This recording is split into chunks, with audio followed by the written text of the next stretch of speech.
Dr. Rob Zatechka back from Sioux Falls, South Dakota, where you said it was hot in Sioux Falls. It was hotter there than it was here. I don't know what happened. Some weird weather vortex. I don't know. Now, you were up there for the Augustana season opener. It was. They had the University of Mary Marauders from Bismarck, North Dakota, which was actually kind of funny because they've had a fair amount of heat up there in Sioux Falls, in that area. I mean, there's zero humidity. I mean, it's like you're in the mountains. Rolling hills. How's that? Well, I meant the humidity because there's no humidity in Denver. It's the northern plains, so there's no humidity. But it was, I mean, I think by the fourth quarter, it was 101 degrees. Now, what was interesting, we're looking at the University of Mary guys. They had guys, probably 1 to 2 guys cramping out and having to leave the game per quarter. At least a couple guys per quarter had to leave the game. I was talking to a couple of the Augustana coaches who had spoken with a couple of the University of Mary coaches the night before. University of Mary, they sit up there in Bismarck. They had a couple week runs of where it's been in like the mid 50s. Oh my God. So they come down. So they've been practicing in weather that's basically been no humidity in like mid 50s to mid 70s. That means it's going to snow up there like next month. Pretty much. I think it does. I think that's a usual thing in Bismarck. Are you ready for this? How many of the 50 states have you been to? Quite a few? Oh, boy. Yeah, I mean, there's kind of, I've never been to Alaska. I've never been to Hawaii. I've never been to North Dakota. Huh. I've been to Montana. I've been to South Dakota. I haven't been to Fargo. For some reason, every time I go to South Dakota, I go to Sioux Falls and take a left on 90. I've been to Mitchell. I've been to the Corn Palace. I've been to Rapid City. Yeah. I've been to Wyoming, then up to Montana. I bypassed North Dakota. I don't know why that is. Yeah, I mean, I've maybe Vermont. I don't think I've been to Vermont. I haven't been to Maine. Yeah, the Northeast is something I need to visit, but I've been to Massachusetts, Connecticut, New Hampshire. But Delaware, I just think for how close North Dakota is for me, having never been to North Dakota is it's kind of right there. Yeah, been to Minnesota. I mean, instead I've just never been to Fargo.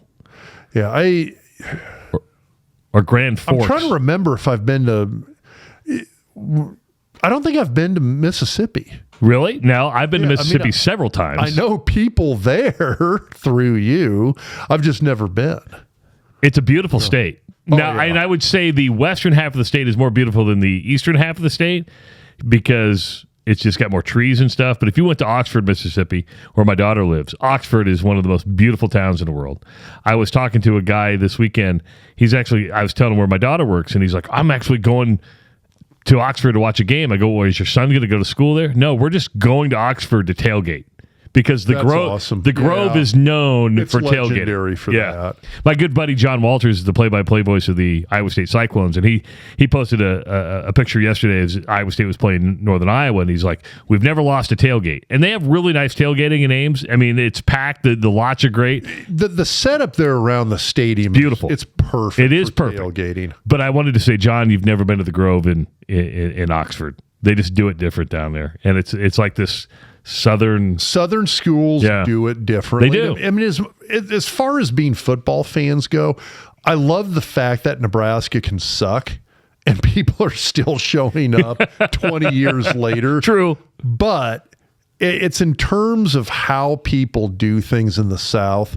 It's a little different when it comes to tailgating. It is an art. Well, and Nebraska's just not set up well for tailgating anyway. Set up horribly for tailgating. I mean, and I don't know how you could ever fix it. Could you fix it?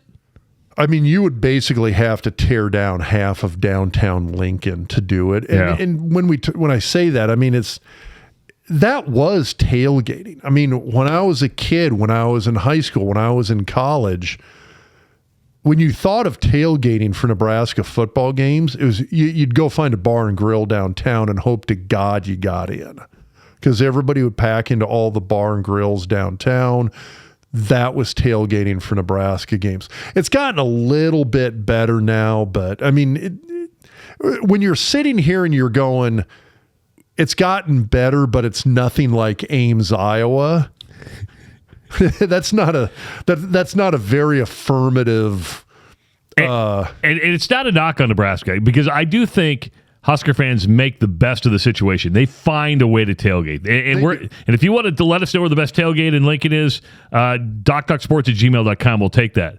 Where I really realized tailgating was a big deal, I remember it might have been Frank's last year or the year before they played Penn State out at Penn State. It was their first time out at the Happy Valley. Yeah. We got there on like a Wednesday. I was working for Channel 3 at the time. We got there on a Wednesday, and like RVs were coming in already. And I'm like, oh my God, I've never seen anything like this. And it was just some completely different. Some just do it differently. Yeah. And there's some Big Ten schools that do amazing tailgating. But you got to have the room. You have to have the layout in the room to do it. Yeah, you got to have the room for people to come in and actually do it. Now, I saw you tailgating up at Augie yesterday. Do they have a nice? I mean, it's Division II football, but it is. They got a small lot west side of the stadium. It is. I'm trying to. It's not big in any way, shape, or form. It's very nice, and it is highly dedicated. I mean, you got people coming up there. One of the guys on the team, Preston Kellogg. He's a Papio La Vista kid. His dad, Chris, sets up at like 8 a.m.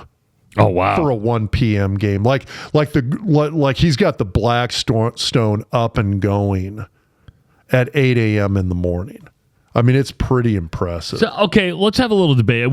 Yes, trust me, we're going to get to football. Half the lots like that. But you brought up something that's been getting under my skin a little bit. The Blackstone? Yes. Oh. Okay, so, and we're going to get to football. Trust me. We understand that Nebraska played Minnesota. They're going to take on Colorado. I want a grill now. Oh, and that's what I was going to. So, I know a few people who have them, and it's freaking money. Okay, I have the gas grill.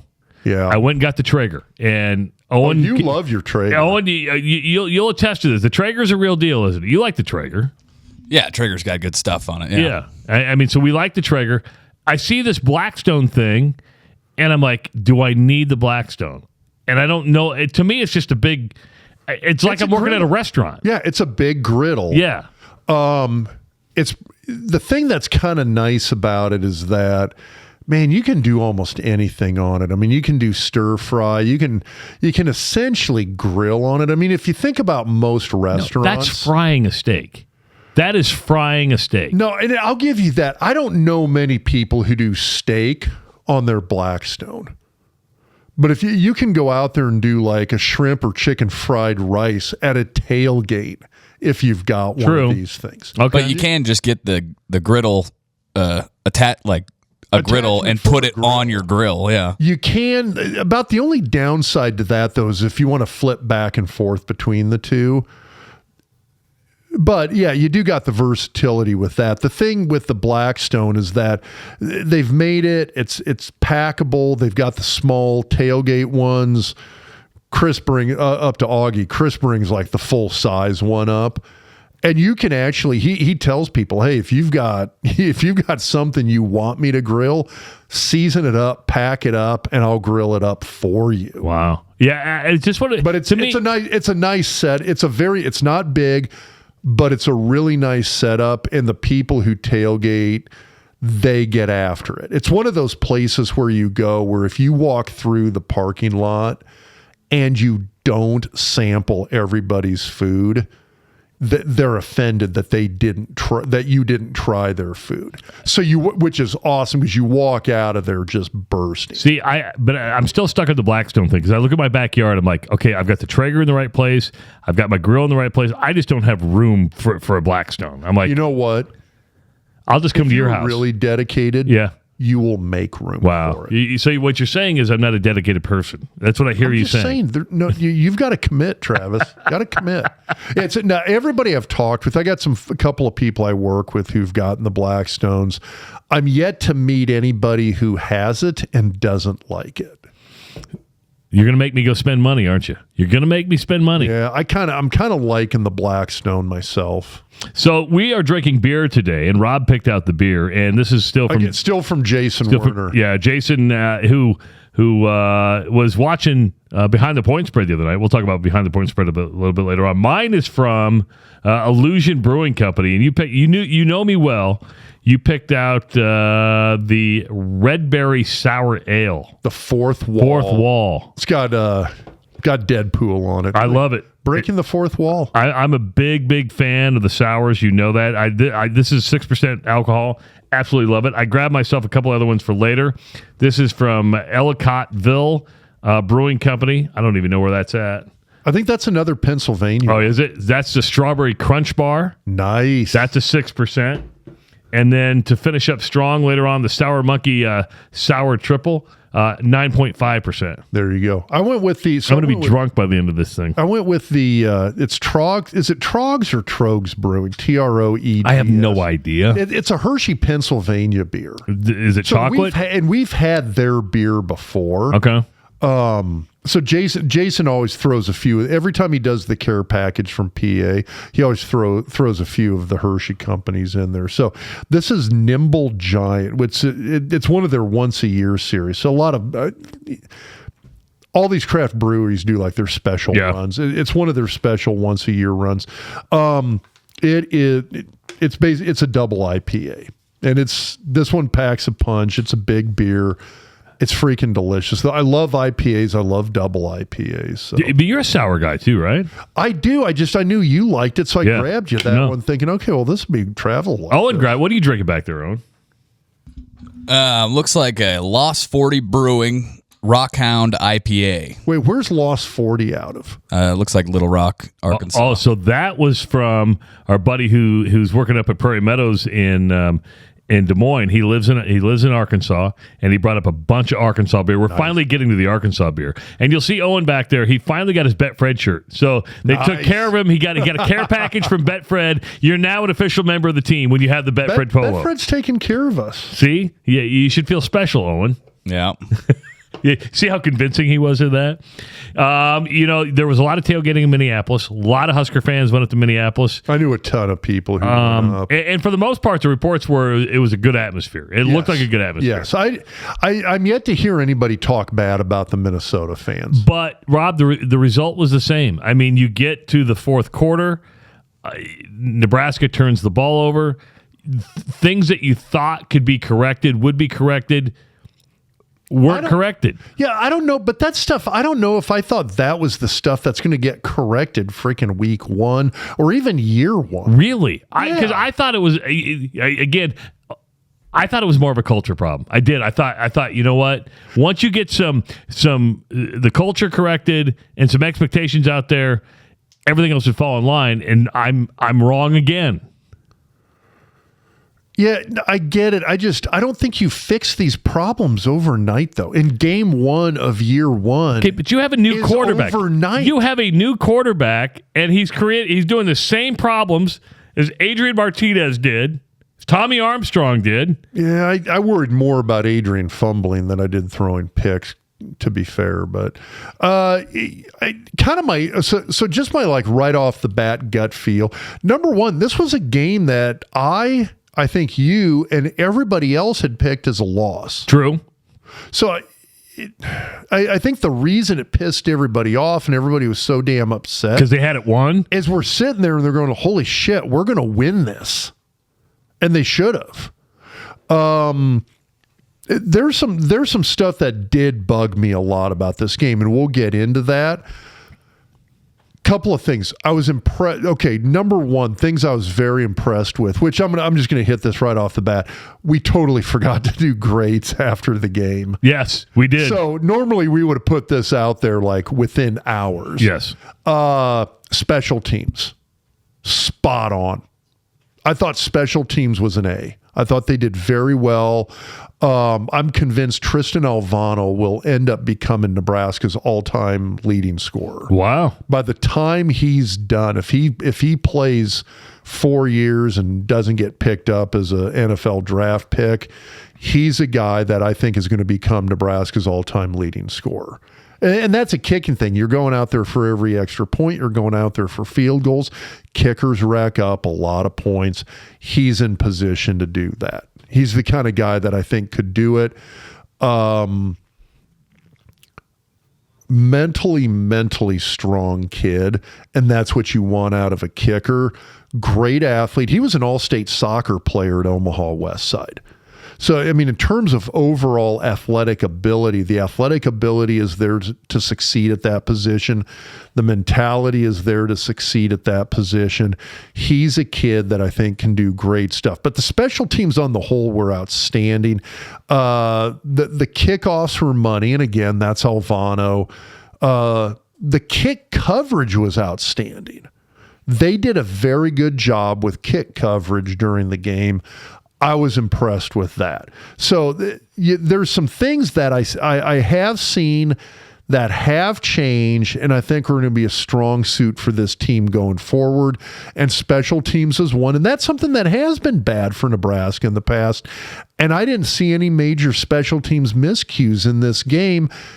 I mean, you go back to last year against Northwestern in Ireland. It was an absolute cluster, especially with the weirdly called onside kick that didn't get executed. That just seemed to spiral that game into the dirt. So that's a positive. If you're going to take a positive, there's a big one. Once they got late second quarter and especially into the third, they moved the ball relatively well. I thought Nebraska did a good job. I thought they averaged, I think it was 4.9 yards per carry on the ground. That's solid. That's a really good ground game. 4.9 was it. Yeah, if Nebraska averages 4.9 yards per carry for the season, they're going to win some games. They went for 181 on the ground. That's not bad. That's a net, but that's not bad. No, but that's out. That's the thing. There's some positives here. The defensive effort against the run, I was actually really impressed. Held them to 55 yards. Yeah, I against a team in Minnesota, that's an identity thing for them. When you look at those Minnesota teams, you see PJ Fleck. He looks like one of these guys that wants to run a spread offense with a heavy emphasis on the pass, but then you see what he actually does week in and week out. And it's a good, hard, strong run game. It's these huge offensive lines. It's these power running backs. You look at Tyler, who is, I'm blank. Was he a Western Michigan transfer? Yes. Okay. Yes. So Western Michigan guy, he had a really solid game at running back. So when you look at, having trouble getting that beer open? Anybody got a bottle opener? Can you do it with your... You got one right there. It doesn't work. The little lip is busted. I texted Owen to say, hey, do you have a bottle opener? But apparently he doesn't have his phone back there. You texted? Okay.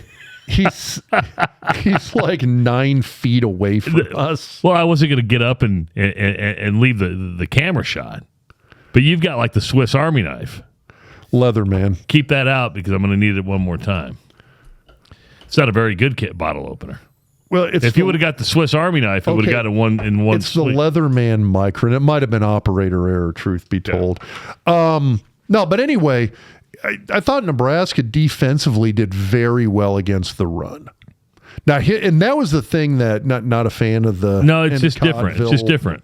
Strawberry Crunch Bar cream. No, it's just different. It's not bad. It's just different. Can I have a sip? Yeah.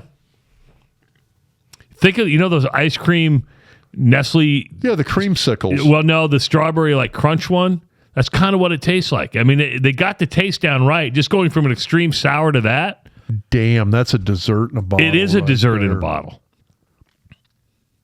That's it's just different. I've never had a beer like that. Yeah, that's pretty tasty. All right. Yeah, that's pretty good.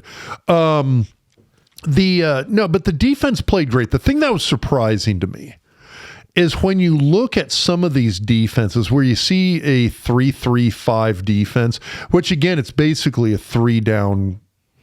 It's a 3-down nickel defense is what it is. You'd think they do pretty well against the pass. Little disappointed in the pass defense. Now, well, we'll get to it. They're going to have their work cut out for them next week. No, they are. I thought Omar Brown, he was a guy that I think you had kind of pointed out to me. But he had the pick, and they had let him in tackles too. Yeah. So there's some bright spots there. Do you want a defensive back leading the team in tackles? No, you don't. That's an issue. So that's a problem there. So great game by Omar, but again, you don't want a defensive. Two rules of thumb here. You don't want your leading rusher to be the quarterback, and you don't want your leading tackler to be a defensive back. If that's the case, and that's a consistent case, you've got some things you got to clean up then.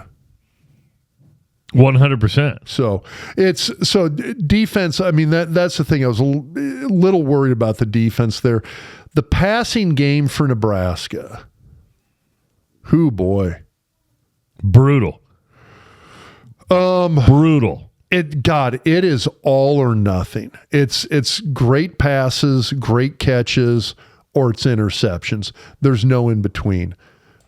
That's scary. I'm going back to, it's like, I love Jamal Lord. Like, I'll go back to I agree with P.D. Mack. Might have been the best option quarterback in Nebraska football history. But by the way, he looks like Jamal Lord. He kind of does. Every time, it's that same physique, that big, tall, athletic physique. The thing there with that is, if you go back to the Jamal Lord era at Nebraska, God bless him, every time Jamal dropped back to pass in a pocket passing situation, God, like the entire stadium would just collectively hold its breath. Like, you were just like, oh shit, what's going to happen? Okay, it wasn't an interception. We're fine. I mean, there was this hierarchy of, like, you were almost like, if it was a completion, you were happy. If it was an incompletion, you were pleasantly relieved. Yeah. And then it was a pick, and Jamal distributed them amongst those three equally. So it was that's one of those problems where you look at Sims, you're just like, man, at this point after that game, every time he drops back to pass, there's going to be a collective holding a breath by all of Husker Nation. And that's not a problem you fix overnight. That's the thing that worries me, is that he's a guy that he knows who he wants to throw to. He's going to hone in on that receiver, and he's going to telegraph it like all get out. We talked about this during the doc's diagnosis. That's one of these issues where when you actually sit and watch him, he's not reading through a progression 1, 2, 3 and then making a throw. And this was a knock on him. This was a knock on him at Georgia Tech, right? And exactly. So how can that be fixed, or is that just a confidence level where you have to feel? And what I mean by confidence level is, like, you don't feel comfortable checking off because you need to just visualize it and get rid of the football. Because you go back and look, he telegraphed almost all night long. No, every single throw. Yeah. It's that. Boy, that's a good question. I don't even know if it's a confidence thing. Really? Well, I don't know. I'm not a quarterback. I'm an O-lineman. I just block. Either way, it's a problem, and it's something they're going to have to figure out something for. The other thing is as good as a runner as he is, you don't want him leading the team and rushing week in and week out. That's a lot of pounding he's going to take, and you really want to see that dish, like the bulk of that, dished off to the running backs. Boy, he looks good running the football, though. He really does. He really does. Now, that's the other thing is I guess my hope for Nebraska's passing game is that one of the most damaging things to a defense is the knowledge that your quarterback can take off. And, I mean, you can have a 3rd and 12. And for Jeff Sims, that's a perfectly makeable quarterback scramble. I mean, he's got power. He's got some speed. He's got some shiftiness. There's a couple of plays where he's putting moves on guys where I was like, he totally should have been tackled right there. And he completely juked the dude. And for a 6'4", 220, 25 pound quarterback that he's putting, he's causing guys to break ankles and trip up and fall down. That's pretty impressive. I like watching him run. Don't get me wrong. I'm kind of a Jeff Sims fan in that regard, that I think he's a guy that can do a lot of damage to defenses, and he's a guy that's going to make a lot of defensive coordinators nervous, because you can have everybody covered and he takes off running, he can do a lot of damage. So, I mean, I look at that. That's a good thing. I'd like to have that skill set of his in the back pocket and not be the get out of jail card you use on every single freaking down. Because that's what it looks like right now. Yes. After that game, it does. And the other thing is too, is when we go down Nebraska's schedule, I actually thought Minnesota's defense was one of the top 5 defenses Nebraska's going to face this year. So that's... But now that you've seen them, is Minnesota that impressive to you? Because they weren't to me. I actually thought they looked really good on defense. On defense, but offensively, they just when you lose a guy like Ibrahim, you lose a lot. Okay, that guy's a game. He is the all-time leading rusher in Minnesota football history. That's pretty freaking good. Let me ask you about, because they've had some good ground games in the past. Let me ask you about what happened towards the end of the first half. Right at the end of the first half, it was a weird thing. They came up short. Then you had the false start. Then you had the review to see if it was a touchdown. My question is, did Nebraska kind of get screwed a little? Well, I don't think they did. And people are going to be really upset about this. Damn. Now, hear me out. I thought they totally got screwed. No, and I agree with Joel Klatt on Fox that night, who said if that was a touchdown, they would have kept it a touchdown. If it was not a touchdown... Now, I agree. It was hard to... There was not irrefutable video evidence, and I totally agree with Klatt in that regard. That, if they had called a touchdown, they weren't going to reverse it. Yeah. If they didn't call it a touchdown, they weren't going to reverse that either.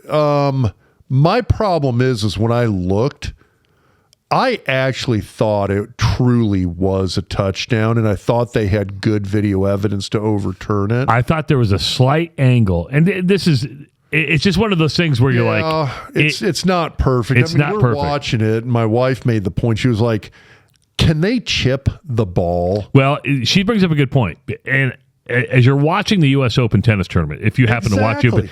Like, tennis has done this shit from a computer. Tennis has the best replay system out there. It's not even close to has the best replay system out there. In terms of speed of the ball... Yes. The only thing faster is maybe a hockey puck or a baseball. But their whole thing, I believe, is camera-based, not chip-based. But there's enough. There's a camera at Arthur Ashe, at Wimbledon, and as soon as you say, "Hey, replay," it's up there immediately, and it's literally like 5 seconds long. It's like, okay, that's it. And the other thing I would point out too is look at Major League Baseball. Same thing as far as strike zone goes. Yeah, like they're holding off on having AI call balls and strikes in baseball out of a sense of tradition, and I don't disagree with it. The call should be the ump's call because it's the nature of the game in baseball. But they've got the capability to do it in baseball too, as far as they do, as far as strikes and balls. Same thing here. The tech exists, and I think football's maybe a place where that ought to come into play. I just don't know how much more cameras it would be. And tennis is different. Your surface area is smaller. I understand that. But you would think there would be something. You don't have 22 bodies you're working around in tennis either. You've got 2 and a net. Okay, but so you say they got screwed. I say they didn't. Well, I say they got screwed, but I'm also one of those people. I'm blanking on who said it. Might have been our buddy Mitch Sherman. Made the point that Nebraska is not going to be quote unquote back, or is not going to be good until stuff like that no longer matters. You've got to be good enough that you can you can get shafted a couple times in a game and still win. And that was kind of one of the things we had a pretty deep discussion about after the 93 season, when I think everybody and their dog was like, yeah, you guys got screwed by the refs in that bowl game against Florida State.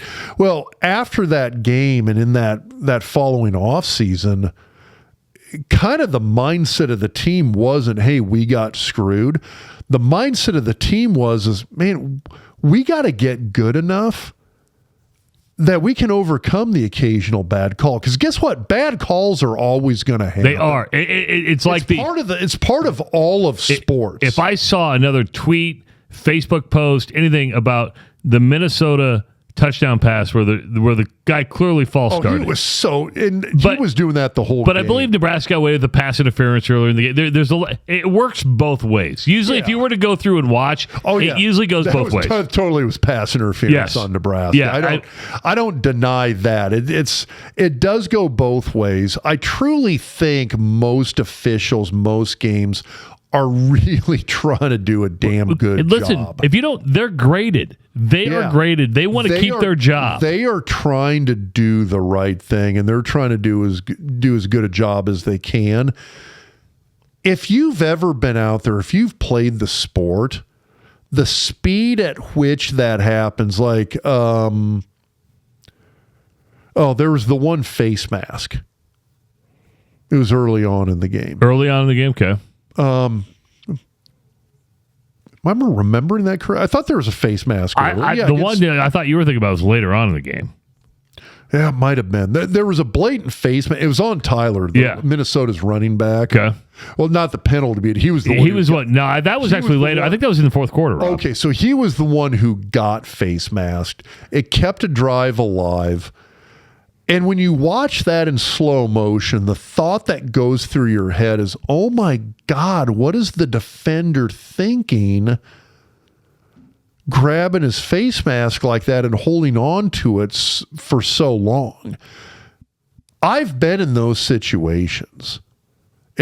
I got to be honest with you. It's by the time you realize you grabbed the guy's face mask, you've actually already let go and the flag's thrown. I mean, that stuff's happening so amazingly fast. The fact that the referees are able to make the calls they are is and always has been fairly impressive to me. So I have a hard time faulting the referees on a lot of this stuff.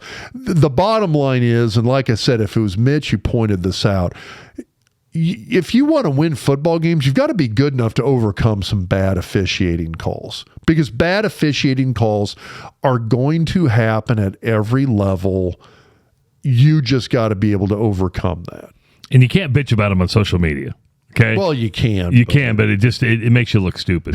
You want to know the only call I will bitch about is the disconcerting signals one again that Luke Reimer got hit with. I hate that. And I totally understand the fact that it's a real thing, and the officials are like, hey, we're not trying to single you out. It's just, if you're a defender and you clap, you're going to get hit with that, because that is what offenses are using. That's what quarterbacks are using as a snap count these days. And I guess when I looked at the replay of that, he wasn't even looking at the quarterback that way. It was totally unintentional. It was totally like, hey, you guys can't hear me. Listen to me right here. Every time Nebraska's been called for that, it has truly been completely innocent on their part.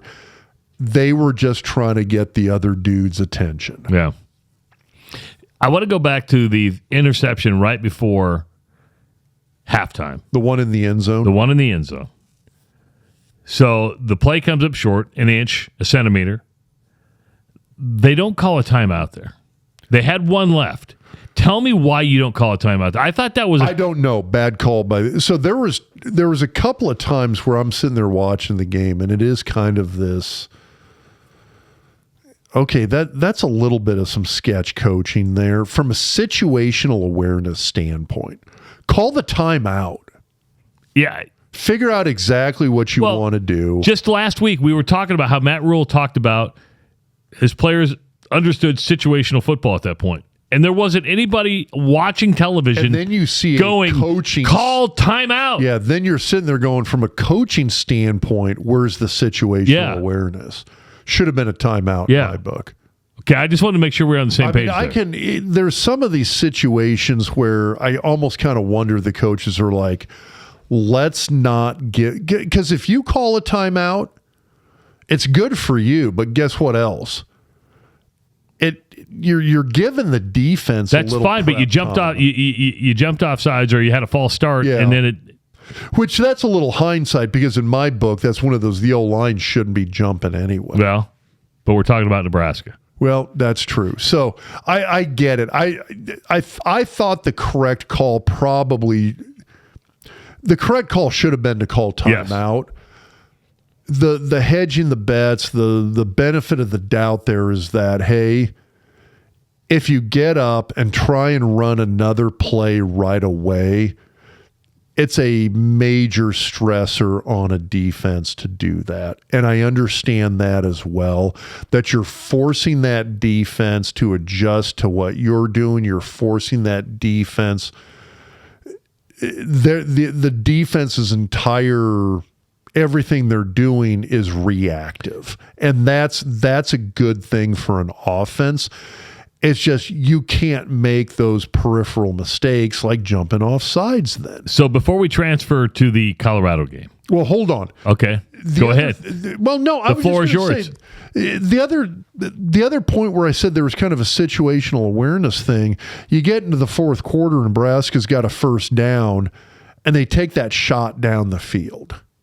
It's an incomplete pass, but that's one of those things where you're ahead by a score. You're in the fourth quarter. You're trying to run clock. Do you really need to keep the defense honest by tossing the ball 40 yards downfield? Because now it's 2nd and 10. Not when you've already thrown 2 interceptions on the night? Yeah. And that's one of those, man, just freaking run that's a Tim Beck play call.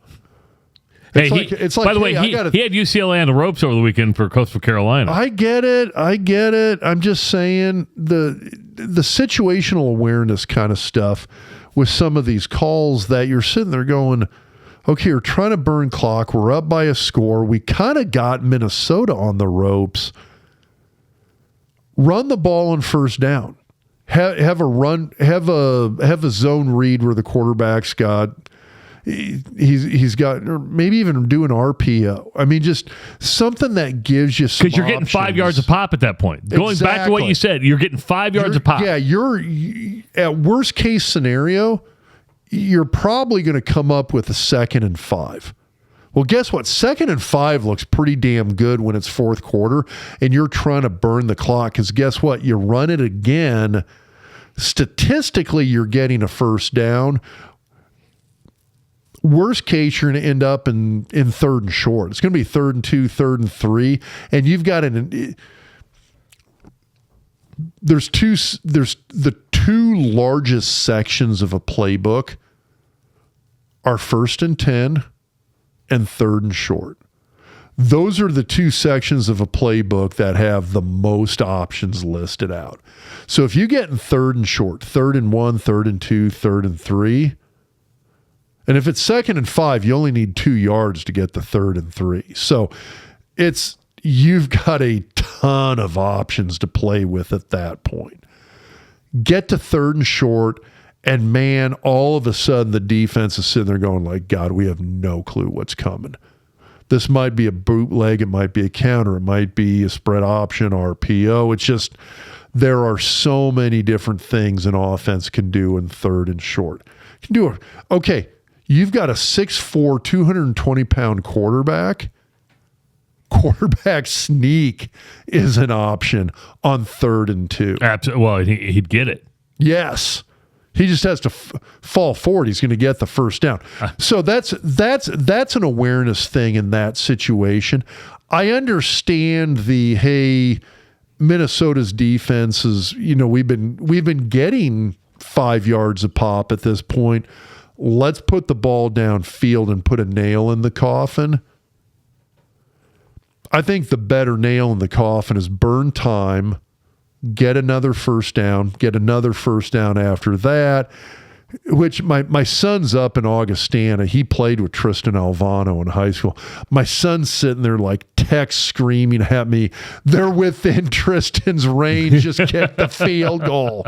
Which, I mean, the kid's money from probably damn near anywhere inside 60. Where I'm listening to the announcers and they're talking about like, well, yeah, his realistic range is 45 yards. And I'm sitting there going like, dude, his realistic range is 57 yards.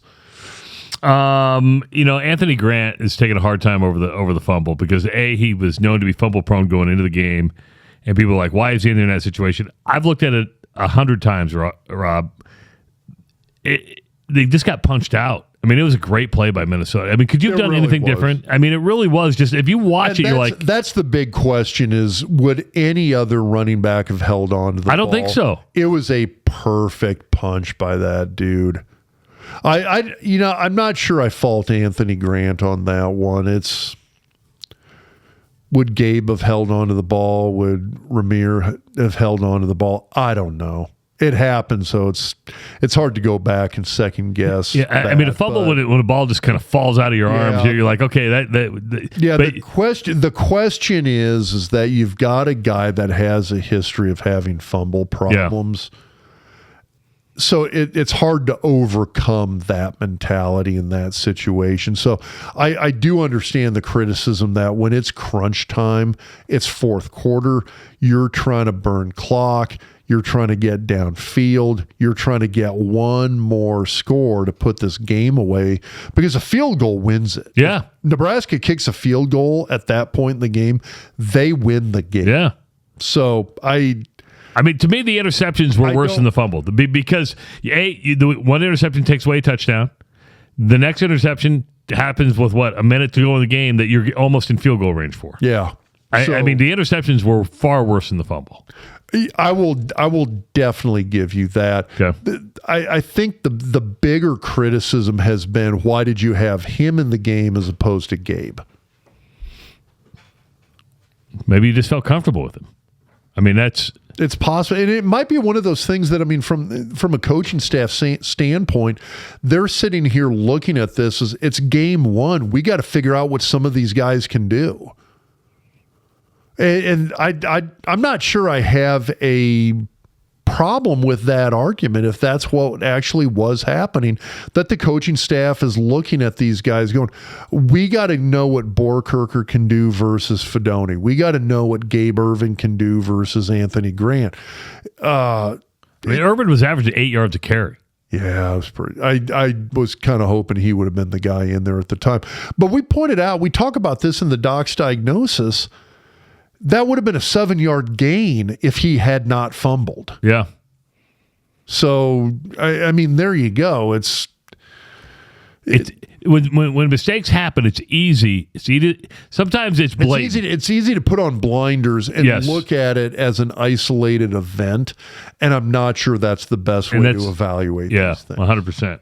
Hey, Betfred is the bonus king. Download the Betfred app today. For a limited time, your 10th pro football bet is on Betfred. Terms and conditions do apply. Proud part of the of the Doc Talk podcast. You got to be 21 plus when you do bet.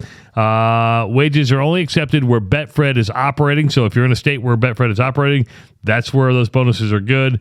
And also, if you have a gambling problem, call 1-800-BETS-OFF. By the way, Rob, I was 3-0 with Betfred this weekend. So I bet, I know, I feel pretty good. I won $75. I bet 3 $25 bets. Rolling. Yeah, I don't know about that. I had 3 $25 bets. I took Tulane -6. They rolled it home yesterday. I took Penn State and the points total against West Virginia. They went over 51. Penn State looked good. But I just took the points total there, and then I got Rutgers at -6 last night, and right away when the game started, that thing jumped up to like -19, but I got Rutgers -6 against Northwestern. So I started the week off with a $75 win, so I don't feel too bad. That's a good thing. Okay, so here's a question. We did picks on the Nebraska games this year. I'm already behind. Didn't I say they were going to win today or against Minnesota? Or did I say they're going to lose? I thought we both had them picked to lose. I thought you took the over. I took the over at 6.5, and Owen says I'm crazy. Owen looked at me and goes, Owen, you thought I was crazy for taking the 6.5. I couldn't remember. I was hoping to go back and look. I thought I took the under. You did take the under. Okay. I think that 6.5 is a little, going over on that's a little high to me. Well, it is now that they lost to Minnesota. Because what's going to happen now, and this transitions perfectly right into the Colorado game. I think everybody, including me, thought Colorado was a win. There's like no way could a guy revamp an entire fucking roster and win a football game. And Deion Sanders goes to TCU and wins, Rob, and wins. And you know what? I was rooting for him yesterday. I found myself rooting for him yesterday. Strawberry beer, how much of that have you drank? I got backwash right now. Yeah, never mind. You're opening up that other one. Yeah. You got another one? You need Owen to get you another beer? I'm transitioning to water. Gonna hydrate. It was 101 during that Augie game yesterday. I'm going to be rehydrating for 3 days. So what I hear you saying is you want Owen to run and get you another beer. As you drink into the microphone. There was like the Nestea plunge out of a bottle. Yeah, that was a gurgle. Oh, and there's some of these bottles like in the fridge if you want to go grab Rob one. There might be another. He loves it when I tell him what to do. He hates that. The Colorado thing, it's an interesting thing. So a few things I think a lot of people looked at what Deion did at Colorado and they're like, there is no effing way this is going to work. I don't know if I really truly thought that. Did it seem a little sketch? Yeah. I was never really ready to say like, oh yeah, this is going to be a complete and utter disaster by him. And there's reasons why I thought that.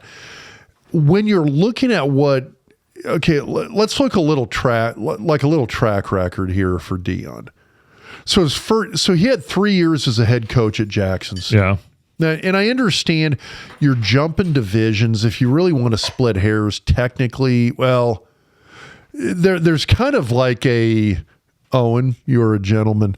There is, in fact, kind of this FCS 1 and FCS 2. And it's sort of like there's playoff FCS, which is like FCS 1, and then there's non-playoff, which is FCS 2. Well, let's use Drake as example. Drake is a non-scholarship FCS program. Yeah, so Drake is FCS 2. So you got Drake. That's not true, though. Oh, do they do the playoffs if they qualify? Okay. No, so if the winner of the Patriot League, that's Dayton, San Diego, those are all. Okay. They get beat all the time because they don't. That's FCS 1. Yeah, but there is no FCS 2. Yeah, so it'd be the HBCU schools. Yes. And the Ivy Leagues. Yes. That's it. That's it. I mean, those schools don't participate in the playoff. I thought, doesn't Ivy League school get in the FCS? No. I thought they did. Season ends, they're done. I mean, crap, maybe I'm wrong, but I mean, I'm like 99% sure of this. We'll see. Yeah, I mean, man, maybe I am wrong, but I'm like... They do not. They do not participate. So yeah, there you go. Yes. There is... And again, I don't know if FCS 2 is like an official designation. It's not. But there's FCS playoff division, and then there's FCS non-playoff division. And that's where... And most of the HBCU schools do not participate in the playoff. You know, I shouldn't even say most. I know a number of them don't. Jackson State's one of the teams that does not. Anyway, bottom line is, so Deion's record at Jackson State, first year COVID season, they go 4-3. One of those wins, I believe, was a forfeit win. So, in my mind, the whole COVID year, I'm calling that we're tossing that. By the way, there is a Black College Football National Championship. So they have their own. Okay, there you go. Yeah. But even that, I thought some of the schools participate and some don't. That would probably be true because, like, North Carolina Central beat Trey Oliver last year. So, and the reason I say that, so Deion's second year. Well, Jackson State won it. They played in 2021. They did participate in the playoff? Well, I'm on Wikipedia right now, and I should let our research analysts do this stuff. All right. So let's let the playoff, non-playoff thing go for a bit here. Year 2, he goes 11-2. Year 3 goes 12-1. I don't care what division it's at. If you're going 11-2 and 12-1 at any college football program, that's pretty freaking good. Yeah. It is not easy to win at the college football level, and the fact that he did it there, I thought spoke volumes. Now so that's point number one. Is that I think people really underestimate how well he did at Jackson State, or I think they write it off. Dude, it's Jackson State. It's an HBCU school. It's an FCS. He got Power 5 kids to go play. Okay, he still went 11-2 and 12-1. In my mind, the only 2 real seasons he had there. He did very well while he was there. It's not an easy thing to do. Number 2, Shadur Sanders, his son, who, by the way, let me give his numbers yesterday. He was sick. He was 38 of 47, 510 yards, 4 TDs, hit up with 4 different receivers who had over 100 yards Spread each. the load. He wasn't honing in on one guy. No, he spread the love, man. Yeah. So the thing with him that I think people forget about, so when he came out of high school, he was a Power 5 recruit. He had actually committed to Florida State and then switched and went to play for his dad at Jackson State. All of a sudden, everybody and their dog forgot about the fact that this kid was a Power 5 recruit with major college offers. And the fact that he went to play for his dad at Jackson State, all of a sudden people are, well, dude, he's an FCS kid. It's like, no, he's not. I mean, I don't know what his star ranking was. I don't know if he was a 3-star guy. I don't know if he was a 5-star guy. People who put stars on shit just drives me nuts. All I know is the fact that there was Power 5 programs, good football schools. Florida State's a pretty damn good football school. Those were the schools that he turned down to go to Jackson State and play for his dad. And I totally understand he wanted to go play for his dad. Freaking awesome. But he's not an FCS kid. That's a Power 5 kid. And I think to pigeonhole him, well, he went to use a Jackson State transfer. No, he's not. I mean, if we're going to sit around and go like, oh, we got former 5-star kid who transferred to Nebraska from Ohio State, and we're getting excited about that. But then you're going to turn around and look at Sanders and go, here's this kid who had full ride offers at schools like Florida State, and you're going to say, yeah, that's an FCS kid. No, he's not. That is a very, very highly ranked recruit when he came out of high school. And if you're surprised at what he did yesterday, then I think you're forgetting a lot. There's a lot of history you're forgetting over the last 2 years.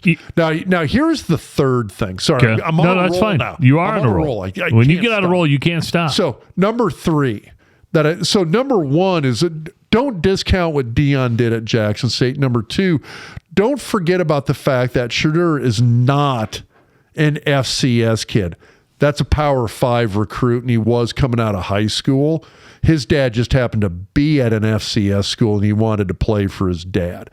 That is a major college football recruit, and what he did yesterday to TCU, I don't think should have surprised people.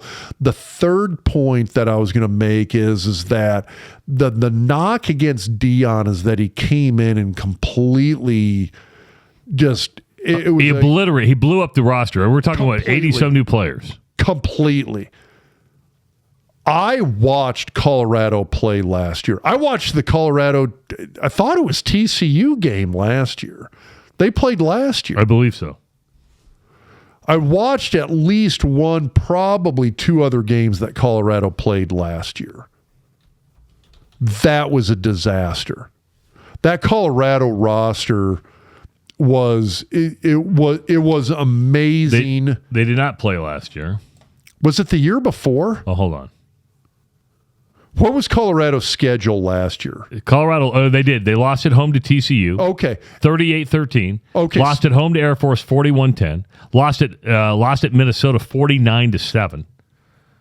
And lost to UCLA 45-17. Lost to Arizona 43-20. Beat California 20-13. Then lost to Oregon State 42-9. Lost to Arizona State 42-34. Lost to Oregon 49-10. Lost to USC 55-17. Lost to Washington 54-7. Lost to Utah 63-21. That's bad. That's really bad. So I think I watched. So I watched I know for sure I watched the TCU game. I think it was the Minnesota game was the other one I watched. I know I watched a couple of their games last year. They were a disaster last year. So you can knock on them for blowing up that roster this offseason.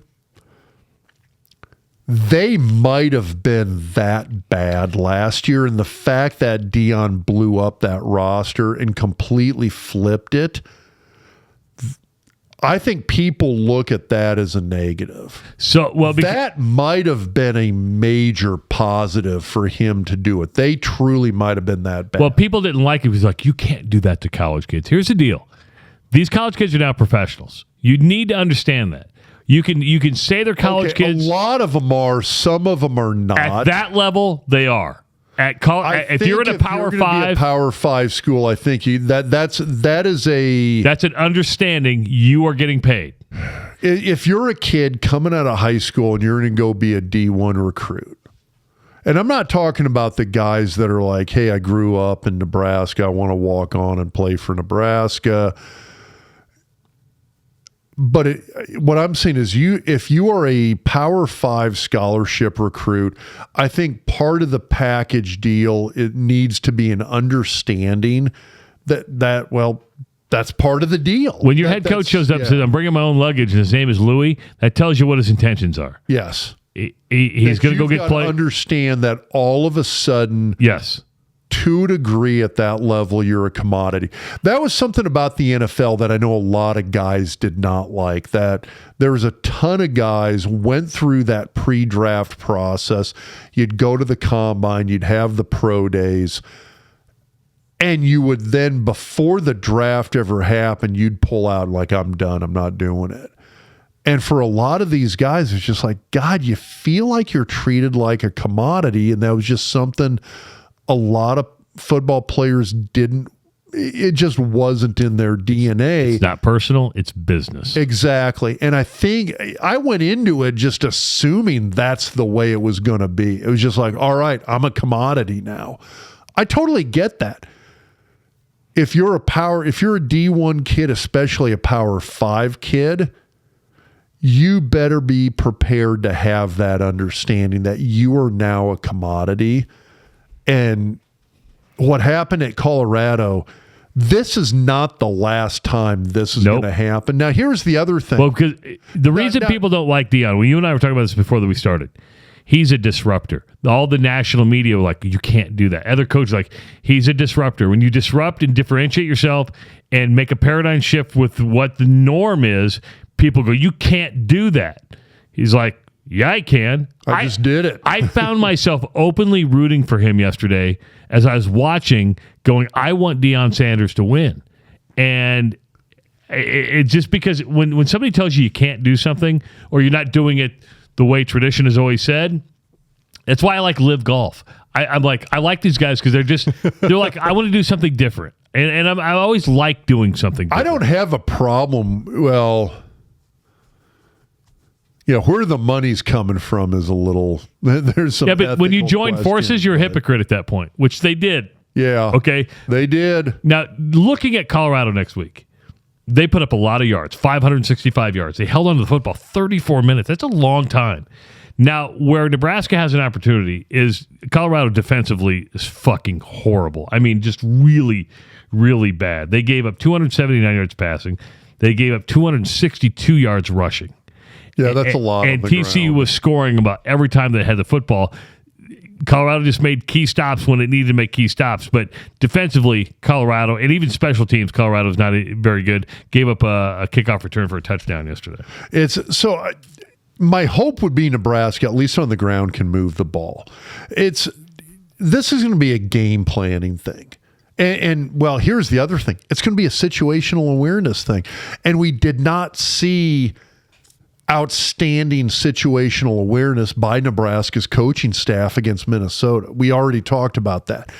They're going to have to be much improved in that regard on the coaching staff standpoint, and they're going to have to burn clock. Because if you can score and keep them from scoring, which means you hold on to the ball and burn clock, I think Nebraska can do okay. My worry is that at some point, Nebraska is going to have to throw the ball. You kind of have to. I saw something like they're hoping Nebraska's run to pass ratio is like 70-1. I saw that in a tweet. I can't remember who put that out there, but I thought that was spot on. But at some point you do have to throw the ball. Here's the thing. Jeff Sims is now a known commodity in terms of what he does when he drops back to pass. When he's dropping back in a pocket passing situation, his eyes are going to take you right to where the ball's going every single time, and these opponents now know that. And I mean, look for Colorado to exploit that. They're gonna have guys in position. They just are. That's not a bad team. Kind of my worry about Colorado during the offseason was if you really paid attention to some of the guys they were bringing in, it was not bad players. They were bringing in solid players. The other thing is you can kind of harp on Deion. You can be bothered by the showmanship, the bravado, the attitude. Go look at the coaching staff at Colorado right now. I'm not saying it's like a bunch of Nick Sabans and Kirby Smarts on that coaching staff, but it's legit guys. I mean, his coaching staff at Colorado is all guys who have a long history of coaching in college football. It's a solid staff. Gary Harrell, Charles Kelly, Sean Lewis. Lewis has been around. Tim Brewster, former Minnesota coach. Been around forever. Yeah. I mean, he had the one video, that one viral video where he looked like an idiot. But he's a guy that's been around the block more than a few times. Well, you know what it sounds like? Coach Prime, Deion Sanders goes, okay, I'm going to hire smart people below me. Yeah, get a bunch of really well-seasoned, highly experienced college football guys as your assistant coaches. And I mean, I think any good coach, any good CEO is going to do that. Now, I think the win over TCU is going to fire up the Colorado crowd a lot more than even Nebraska coming to town. But I still think this is a winnable game for Nebraska. I think Colorado's defense is so suspect. I think the opportunities are going to be there. I hope they are. Rob, if they lose 0-2, it's going to be a long season, man. It's going to be a long year. Your under will hit. My over will not hit if they lose on. I get it. Here's the thing, though. You go back and you look at what Matt Rule did his first year at Baylor. It was a disaster. You called it. You've been saying that since for the last 4 weeks. His first year at Temple. Now, again, his first year at Baylor, I thought there was good reasons for that. But his first year at Temple was pretty bad too. And I thought they actually had the makings of an okay team that year. It was just you had a new guy coming in with a new attitude, new culture, new system. And Temple tanked his first year at Temple also. Now, the next 3 years were outstanding. His second year at Baylor was solid. His third year was amazing. I mean, I'm not losing optimism over Rule until I see what year 3 looks like. And that's fair. I think but do people have the patience for that? They're going to have to, and because the problem for a lot of the fans with this is with that Minnesota game, we're sitting there mid-late fourth quarter, and we should have won the game against a team that everybody picked Nebraska to lose. That's the problem now is we're sitting here going like, oh, shit. We actually have some guys on this roster who can play football. And that's where losses like that Minnesota loss get frustrating. Yeah. That's where a potential loss against Colorado gets frustrating. Is because of the fact you can look at it and go, we could have won that game. It'd be interesting. Here's my thing. If Nebraska loses to Minnesota 27-10, we're sitting here going, yeah, that's exactly what I thought was going to happen. That's fair.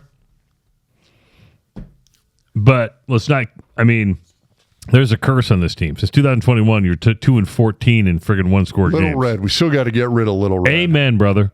Amen to that. I'm all for that. Hey, check out Connor Orr at Orr in Oregon. Connor is a friend of the podcast, licensed sports agent in the state of Nebraska. He works directly with athletes and businesses to help them navigate the ever-changing landscape of name, image, and likeness. Connor also focuses on corporate and personal injury litigations in both Nebraska and Iowa, and he can work with you on your business planning, estate planning, and real estate transactions. Call Connor today at 402-408-6488. Check out Husker Hounds for the best Husker volleyball apparel. In fact, they got the 90,003 T-shirts that they're selling right now at both locations or online at huskerhounds.com. And Scotty also tells me for the month of September, 25% off all Adidas jerseys. So 2 locations in the Omaha area. By the way, if you're not in Lincoln or if you're not in the area, if you're not in the Lincoln, Omaha area, which I know all his stores are in Omaha, he will honor these deals online, by the way. Yeah. Hop online. They ship. He will honor these deals online. At huskerhounds.com, you get free shipping on orders over $50 and a flat shipping rate of $4.95, anything under $50. So, I mean, sometimes you look at shipping rates and you go, shipping, that's what I think, too. I honestly think that. $4 to $5 shipping is crazy cheap. Speaking of volleyball, that was pretty cool. That was amazing. Because I'm negative Nelly, right? The only thing I would have changed is that if you want to grow the game nationally, growing the game in Nebraska is not a problem, right? 90,000 people show up. Volleyball is popular here. If that would have been against Wisconsin, Penn State, Stanford, Texas, would have been huge. And people, when you play a mediocre team, and I'm sorry, UNO, you're a mediocre team. The thing is with that is that it was intended to highlight the sport within the state of Nebraska, 100%. The Nebraska schools. Nebraska already plays Creighton. Those are top 10 national crowds already. The goal wasn't just to be a Nebraska, like a UNL volleyball thing. I get it. They wanted Kearney there. They wanted Wayne there. They wanted UNO there. I get it. But what I'm saying is, the idea was to promote those other teams. Let me use last year's women's Final Four in basketball as an example. When Iowa beat South Carolina and LSU pulled off its upset, I think a lot of people went, "Oh, women's basketball is a real deal." Like I think you had people because those games were played at such a high level. You've got compelling. We're at the point we have compelling players. Yes. And they do need to exploit. Yeah. So my point is, if you would have had a Stanford, a Texas, a Wisconsin, a Louisville in there, and you went five games, it would have been 92,000 for that. Well, I know that, but I'm talking. Some people watch. What I'm talking. Magic Johnson turns in and goes, "Oh, that's really cool. They got 90,000." Magic Johnson's tweeting about. But what I'm saying is, if your competition's at an even higher level, they go, "Oh, not only there's a lot of people there, but this is fun to watch." Yes. A 3-game ass kicking. What? I understand that. But that's my only negative. Yeah. If you're going to do it again, I appreciate the efforts to the other schools, but bring in a higher caliber competition. So a couple of things. One, Nebraska had to have made money on this. Oh, they sold beer there too. Did you see it? Yes. They had to have made money on I would agree with you. So here's my thought process. I don't know if this is a deal. I haven't asked Trev about this. But like once a year, twice a year, you do a conference volleyball game in Memorial Stadium. It's got to be early. Just like what you said, you go early in the year. Well, okay, so I'm going back. So okay, this is getting to maybe a little more niche sport here. Wrestling. Well, I remember Iowa did that they did it at Kinnick Stadium. They put so they did wrestling at Kinnick. It was freaking amazing. Guess what? That's in the freaking winter. Yeah. And they did it. It worked. You know why? Because Tom Brands is batshit crazy, man. A little bit. In the state of Nebraska, high school wrestling, 2 years ago, they did North Platte versus Gering in downtown North Platte. Like they roped off an entire intersection in December and did a high school duel between North Platte and Gering. It was like the most amazing thing you've ever seen. Stuff like that's doable.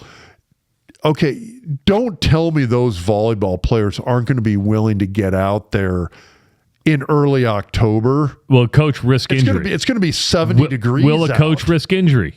That's the thing you have to ask yourself. Because it's 70 degrees? Well, you get October, it could be 50. It's a risk you take. I guarantee you they would love it. I don't disagree with you. I mean, could you imagine Nebraska, Wisconsin, or Nebraska, Minnesota? Be awesome. Nebraska, Penn State? Yeah. In Memorial Stadium? I think it'd be awesome. And I think anybody would want to be a part of that, right? Oh, yeah. Yeah. That'd be amazing. Because Iowa's doing a basketball one. They've already sold 40,000 tickets for a scrimmage against DePaul because it's not even regular season. So it's not. I thought it was. It is a scrimmage because they're not playing that early yet. So here's the thing: when you look at the state of women's sports, you've got a basketball scrimmage that's going to pull 40,000. Rob, here's the deal. They're there to see Caitlin Clark. After Caitlin Clark leaves, you don't have that kind of interest. You have the most dynamic player in the country. So much so that she was in every high B in the state of Nebraska. And honest to God. And there was a butter, Caitlin Clark. I know this for a fact. Nebraska people complained so bad that they forced high B to take her photo and her cutout out of every high B in Nebraska. Because she was in her Iowa uniform. That's awesome. It is, but it's also... I say it's awesome in the sense if I'm Caitlin Clark, I'm like, I irked you so much. You wanted my But she's so good for the game. Out of there. That's awesome. Good for the game. Yeah. Every girl playing high school basketball right now, youth basketball, is looking up the court. Clark's great for the game. Yes. Angel Reese is great for the game. We need compelling players. Yes, you need personalities. And I hope it keeps coming. Yes. So, this is a total tangent. Butter Caitlin Clark. It didn't look like her. Well, not at all. And like Jason Werner pointed out, it looked like there was like a weird infant arm growing out of her head. The butter cow. I don't think she has a ponytail. Okay, that's the way they have it. The butter cow. Yeah. I thought we talked about this already. I thought it was solid butter. No, it's a mold. What the hell?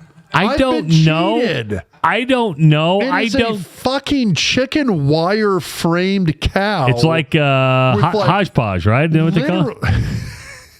It's Mosh Podge. Hodgepodge. It's butter Mosh Podge. It's butter Mosh Podge. It's literally a wire framed cow. Honest to God, I didn't know that till I saw it on Twitter. I didn't. So you thought it was solid butter? I thought it was solid butter because I was like, how did they do this? Guess who else thought it was solid butter? Who? Everyone. I know. We've been cheated. I thought that was a solid butter cow. It's a chicken wire sculpture of a cow. That's kind of cheating, right? Because you're just putting butter on there and smoothing it over. It is a 1/4 inch of butter over the whole thing, and that is it. The butter cow is a farce. I can't disagree with you. And the fact that they keep trotting it out every year at the Iowa State Fair going forward, is, I was going to say, pulling the wool over our eyes. It's pulling the cowhide over our eyes. I Total don't bullshit. I was shocked when I saw it. I was actually disappointed, and I'm like, You are an Iowa guy, and you didn't realize it's not actually the butter cow is not. And my butter brother-in-law's like niece is the sculptor, and I don't know if I call her sculptor anymore. You're just like throwing butter up there and like smoothing it out. Is she even family? Not direct to me. Are you claiming her anymore? No, that's Tony's family. So it's not my family. Oh man, because if you looked at when you looked at that video on Twitter, if you looked at the wire frame, it is chicken wire. It is, but it is the entire, like every wrinkle and fold in the cowhide is within that frame. So really you're sculpting chicken wire, right? Isn't that what you're doing? It is a chicken wire sculpture with a 1/4 inch of butter. I wouldn't even surprised if they had if they were putting butter into like paint guns and just spraying a thin layer of butter. Because butter's expensive right now. If you go to the grocery store, you're like, damn, butter's expensive. And you're like, man, a block of this is going to be like really expensive. The butter cow has literally like no joke. It's like 4 sticks of butter on it. That's it. Well, and you know what? Given the fact that it's Iowa, it's probably margin. Yeah, I was just going to say it's parquet. It's easier to spread. Parquet is easier to spread. But can you still go to the grocery store and get parquet? Yeah. I did not know Margarine's still a thing. Yeah, but it's not as healthy for you as butter is. Butter is much healthier for you than parquet. Okay, as a physician, yeah, I agree with that. Thank you. You do not want to use the margarine. Yes. Don't do it. Yeah. It's not good for you. I'm still pissed off at Sokoloff for getting rid of the old oil on the McDonald's fries. Remember that? Because it was supposed to be like no trans fat. Yeah, it used to be beef tallow. Yeah, you know what? Because that's good. Greatest fries. I want to take you to Italy because I'm going to take you to Dario Cecchini's place where you first walk in and the first appetizer you have is lardo. Just straight lardo. Here, have a slice of lard. It's awesome. Do you know who else used to do that? Who? Russians. Well, you know what? They had it right. You would eat sticks of lard with vodka. You know what tastes good? Lard. Yeah. Do you know what makes a great pie crust? Lard. See? They told you it's just bad for you. Just eat butter and eat lard. You'll feel a lot better. Central Federal Credit Union has been calling Omaha home for over 85 years, serving over 126,000 members in Omaha, Council Bluffs, Grand Island, and the North Platte areas. Centrus believes in improving the quality of life in the communities where they serve, from checking and savings accounts to certificates, home, auto, personal, and home equity loans, to having a strong focus on community support and financial education. Centrus Federal Credit Union is your full-service credit union. They are members helping members. Centrus Federal Credit Union is a proud sponsor of the Doc's Diagnosis, which is back this week. We're going to talk about the turnovers, and we're going to talk about Turner Corcoran. We don't mean it to be personal. It's not personal. It's business, right? It's O-line play. So make sure to go to our YouTube channel, subscribe, and the Doc's Diagnosis will be up there, I believe, on Monday and Tuesday by subscribing to our YouTube channel. Do you want to do Tuesday and Wednesday since Monday's Memorial? We could do that. Gives me one more day to edit, or Owen one more day to edit. I know a few people who are like, yeah, we kind of like the Doc's Diagnosis, like first day of work. I got a little something to look at to break the monotony. Centrus is federally insured by NCUA, equal housing lender. And don't forget, Rob skipped it last week, but Behind the Point Spread is back, brought to you by Betfred Sports. I do have a day job. I know that. So do I.